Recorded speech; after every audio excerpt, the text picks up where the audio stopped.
سلامونه ټولو ته پروګرام ته ښه راغلاست. زه ملالۍ بشیر یم. د څیرې پروګرام په دې برخه کې نن زموږ میلمنه ابیګیل اډمز ګرینوی ده.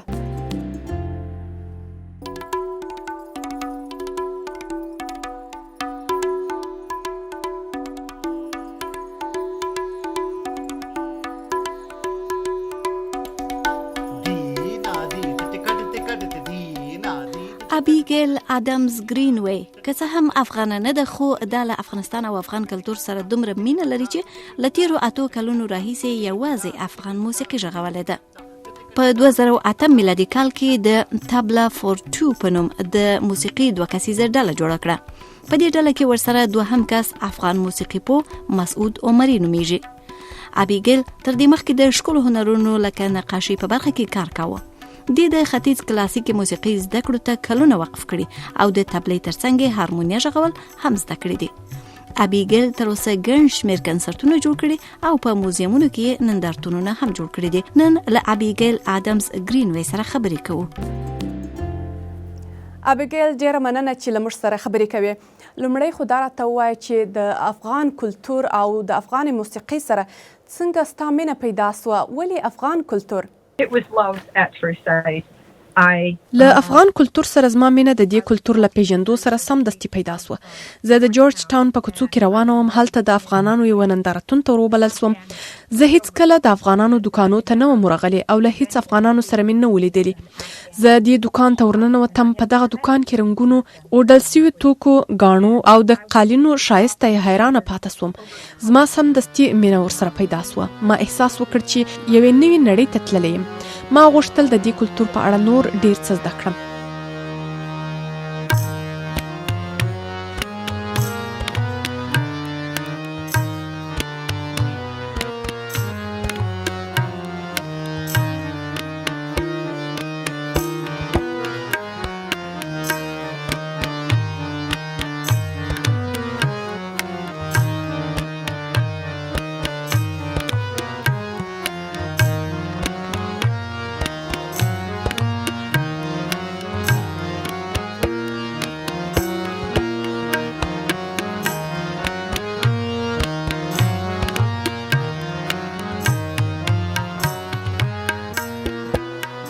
ته تل پر یو اوډل سوي او ښایسته رنګین سټیج باندې خپله موسیقي غږوې.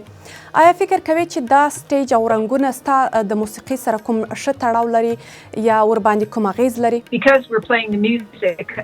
زه د افغانستان او هندوستان لپاره ختیځ کلاسیکه موسیقي غږوم. زه فکر کوم دا ډیره مهمه ده خلک د موسیقي اورېدو ترڅنګ یو اوډل سوی ښایسته سټیج وویني او له دې موسیقي څخه په بشپړه توګه خوند واخلي.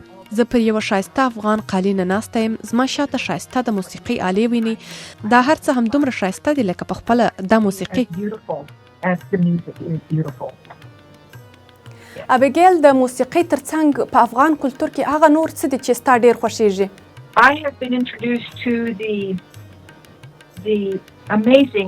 زه له افغانستانه له ډیر ښایسته او بدل سوي ټوکر سره اشنا سوم چې ما ټولول او همداراز اغوستل پیل کړل.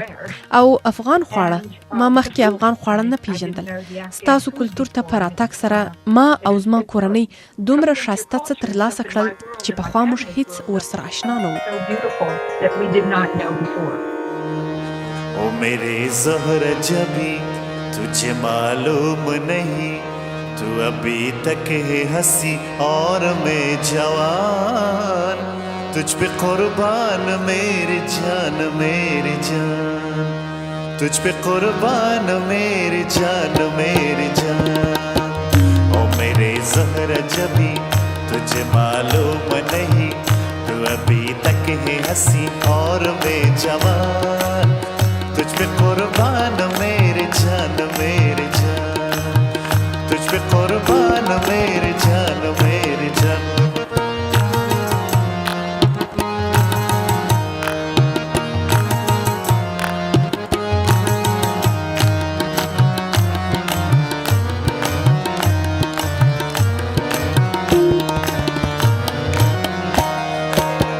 یہ شوخیاں یہ بات پن. ابیګیل تر دې مخکې تا د ښکلو هنرونو په برخه کې کار کاوه. ستا تمرکز پر څه و په هغه برخه کې؟ I was a painter. and a sculptor. زه I رسامه work او in مجسمه conceptual جوړونکی وم. art. ما په اوبلن رنګ کار کاوه. ما ډېرې نقاشي جوړې کړې چې په ټوله نړۍ کې خلکو اخیستې دي.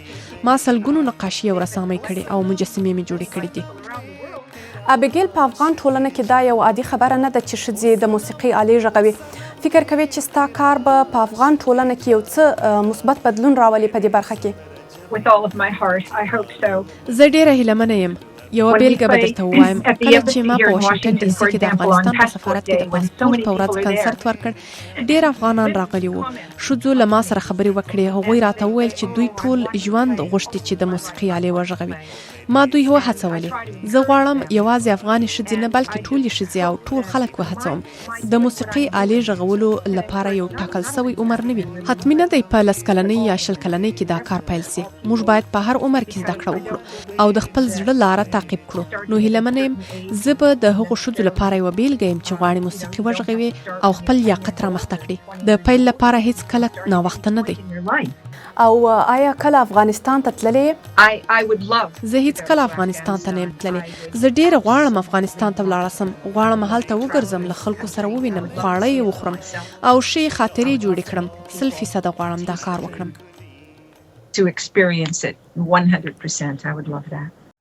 لام چې زړګ ته رانږدې نه وې،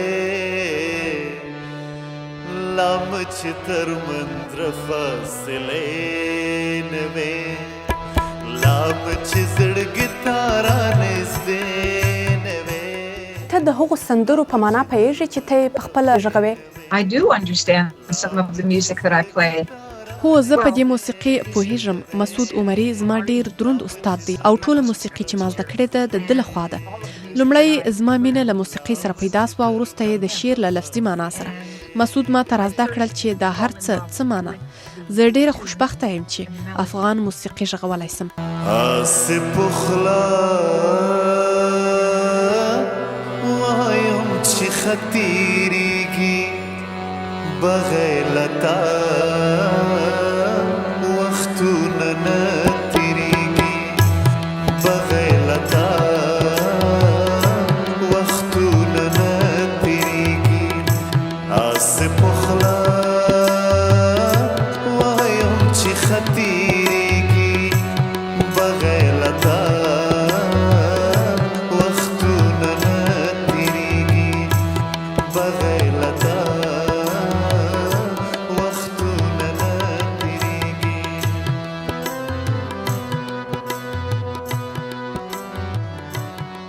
ستا په ژوند کې یو ناروغي تا ته پیښه سوې وه، بیا چې ته جوړه سوې افغان کلتور ته تا یو تمایل پیدا کوي.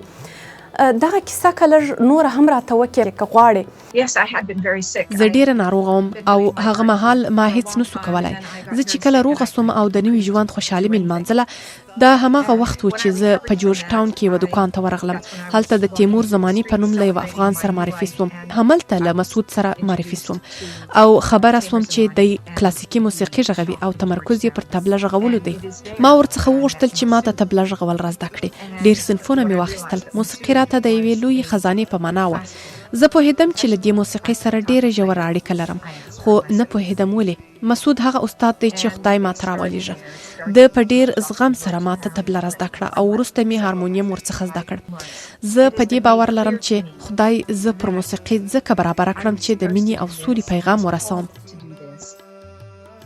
ابیګیل، په لویدیځ هیوادونو کې نن سبا د کلچرل اپروپریشن په اړه ډېرې خبرې راپورته سوي دي، لکه بیانسي، ایګي ازالیا، کیټي پیری او مایلی سایرس په ګډون ډېر سندرغاړي د کلچرل اپروپریشن باندې تورن سوي دي. هغو کسانو ته څه ویل غواړي چې ستا دغو افغان کالو اغوستلو ته شاید د کلچرل اپروپریشن په سترګه وګوري، یا داسې چې په امریکا کې افغان کلتور د یو اقلیت کلتور دی او تل اکثریت نفوس سره تړاو لري او شاید د دې کلتور او کالو په اړه هغومره معلومات نه لري څومره چې پکار ده، یا ته دا کالي د یو کلتوري تبادلې په نتیجه کې نه اغوندې؟ That's my mission, is to promote the Afghan culture. زما هدف دا دی چې افغان کلتور خلکو ته وروپېژنم. ډېری خلک چې زه ورسره لویه سوې یم یا ډېری هغه خلک چې ما دلته په واشنګټن کې لیدلي هیڅکله یې افغان کلتور نه پیژانده او دا ښایست یې نه و لیدلی. دوی یوازې د افغانستان په اړه بد خبرونه اورېدلي وو. زه هیله لرم دوی ته د دې موسیقۍ ښایسته قالینو اوبدل سوي ټوکرانو او خوړو له لارې د افغانستان ښایسته کلتور ور وپېژنم. زه ډېر افغان ملګري لرم او دا راته په ژوند کې تر ټولو لویه ډالۍ ده. زه خوشبخته یم چې ستاسو کلتور پیژنم. And the gift of getting to know your culture. ابیګیل ډیره مننه چې پروګرام ته راغلې. You're so welcome. I'm honored to be here. له تاسو هم مننه. تر بیا مو پر خدای سپارم.